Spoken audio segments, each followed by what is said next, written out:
السلام علیکم۔ ماشاءاللہ یہ بہت ہی پیارا بیان آیا ہمارے فیضان الحق صاحب کا۔ بہت ہی خلوص کے ساتھ انہوں نے دعوت دی ہے ایسے لوگوں کو کہ اللہ کی کتاب کو آگے کرو اور اپنے آقا ابراہیم کو پیچھے کرو، تب تمہاری بات بنے گی،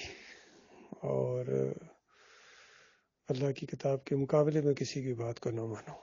تو یہ ایک جنگ ہے بھائی، کفر و شرک سے جنگ چھیڑی ہے، یہ برابر جاری ہے رمضان المبارک میں، تو اس میں اور تیزی آنی چاہیے۔ ہمارے دوسرے بھائی بھی بولیں تاکہ کوئی پتہ نہیں کس کی بات کس کو سمجھ آ جائے۔ آج کچھ بھائیوں نے ریسٹ کی ہوئی ہے، ایسا لگتا ہے کہ کچھ یہ سمجھتے ہیں کہ رمضان میں یعنی یہ گروپس کے اندر ذرا کم وقت دینا، ایسی بات نہیں، یہ جہاد ہے، جہاد کبیر ہے، بہت بڑا جہاد ہے،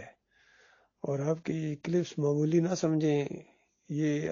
سب گروپوں میں جاتے ہیں اور پوری دنیا میں پھیل رہے ہیں، اور آگے جو ٹیکنالوجی آ رہی ہے نا، آپ کے ان بیانات کو ہر زبان میں ترجمہ کر کے وہ یہ جو انٹرنیٹ سسٹم ہے یہ خود پہنچائے گا، ہر جگہ پہنچائے گا۔ اور یہ ایسا ایک یہ ٹیکنالوجی ہے، ایسا یہ ماحول بن رہا ہے آگے جا کے، عقل حیران ہے کہ یہ جو پورا پیچھے سسٹم ہے وہ خود سارٹنگ کر رہا ہے، یعنی کیٹیگریز بنا رہا ہے کہ خود ان کو پتہ چل رہا ہے کہ کس ذہن کا آدمی کتنے ہیں، یعنی دنیا میں چھانٹی ہو رہی ہے، گانے بجانے سننے والے کون کون سے لوگ ہیں، ان کی ایک شخصیت بن رہی ہے واٹس ایپ کے اوپر یا اس گوگل کے اندر، یا جتنا یہ انٹرنیٹ کا سسٹم ہے پیچھے۔ اسی طرح فلمیں دیکھنے والے کون ہیں، پھر بریلوی کون ہے، دیوبندی کون ہے، اہل حدیث کون ہے، اور توحید والے کون ہیں، اور صرف اللہ کی بات بیان کرنے والے کون ہیں۔ تو یہ ساری کیٹیگری ہو رہی ہیں، یقین کیجئے دنیا کے اندر، اور آگے جا کے حالات پتہ نہیں کیا بن جائیں گے، کس طریقے سے کہ خود مومن سارے اکٹھے ہو جائیں گے، ایک کیٹیگری میں آ جائیں گے۔ تو اس لیے میرے بھائیوں، یعنی کم از کم 1-2 کلپ تو ہر روز آپ کے آنے چاہیے، تھوڑے سے زیادہ ہو جائیں تو اچھی بات ہے، 4-5 ہو جائیں تو بہت اچھی بات ہے، اور اس میں کوئی لمبی چوڑی بات نہیں ہوتی ہے، 1 منٹ کا بھی کلپ ہو سکتا ہے، 1 منٹ کا، 2 منٹ کا، جس طرح ہمارے فیضان اللہ صاحب ماشاءاللہ 2-3 منٹ کا کلپ چڑھاتے ہیں، بہت اچھا کرتے ہیں۔ فاروق صاحب آج پتہ نہیں کدھر چلے گئے، معراج صاحب کا بھی صبح شاید ایک کلپ آیا تھا، تو ان کا خیر آتا رہتا ہے، ہر روز 1-2 ضرور آتے ہیں ان کے، لیکن باقی جو بھائی ہیں نا وہ بھی بولیں، اور جتنے بھی ہمارے بھائی ہیں اس گروپ کے اندر، ہمارے مخلص ساتھی ہیں، اور اس راستے میں ہمارے جو ہے ہم عقیدہ ہیں، ان کو تو ضرور بولنا چاہیے۔ ٹھیک ہے جی، اللہ تعالیٰ آپ کو توفیق دے، اپنی اپنی قسمت کی بات ہے، اپنے اپنے نصیب کی بات ہے۔ یقین کریں، ایک حدیث میں نے پڑھی ہے، اس میں نبی علیہ السلام نے فرمایا کہ مومن کوئی کلمہ خیر اپنے منہ سے نکالتا ہے، یعنی ایسی بات خیر کی، اللہ کو اتنی پسند آ جاتی ہے، اتنی پسند آ جاتی ہے کہ اس کا درجہ بہت اونچا ہو جاتا ہے،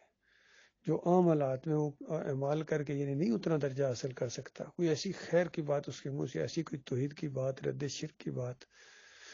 نکل جاتی ہے اس کے منہ سے نا، اور اس کو خود بھی نہیں پتا ہوتا کہ کتنی زبردست بات اس کے منہ سے نکل گئی ہے، یقین کریں، لیکن اللہ کو سب پتا ہے، اللہ نیتیں جاننے والا ہے۔ تو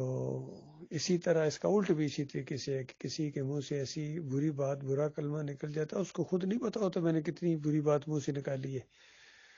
اور اللہ کے نزدیک اتنی بری وہ ہوتی ہے کہ اگر اوپر بھی اس کا درجہ تو نیچے گر جاتا ہے، کھائی میں جا کے گرتا ہے۔ اس لیے ہر وقت چوکنے بھی رہنا ہے کہ کوئی بات ایسی نہ نکل جائے جس سے ہمارا مالک اور خالق ناراض ہو جائے، اس پر بہت پہرا دینا ہے، کیونکہ بڑے بڑے مارے گئے ہیں، بڑے بڑے، ان کو ہوش نہیں ان کے منہ سے کیا نکل رہا ہے، خاص کر یہ جن کی ہم نشاندہی کرتے ہیں، جو مسلک پرست بن گئے ہیں، فرقہ پرست بن گئے ہیں، اور یہ بھاگی قسم کے لوگ ہیں، اور جو سجدہ تعظیمی والے سارے، ان کے منہ سے کیسی کیسی باتیں نکلی ہیں، برے برے کلمے ان کے منہ سے نکلے ہیں کہ اللہ تعالیٰ اپنی صفت جب چاہے جس کو دے دے، اندازہ لگے یہ ان کے منہ سے نکلا ہے، کتنی بری بات ہے۔ کہتے ہیں انسان کو سجدہ کر سکتا ہے، کیسی کیسی بری باتیں ان کے منہ سے نکلی ہیں، ان کی بدبختی بھائی۔ تو یہ بہت بڑی انسان کی خوش قسمتی ہے کہ خیر کا کلمہ اس کے منہ سے نکلتا رہے۔ اللہ تعالیٰ ایمان خالص کے اوپر قائم رکھے۔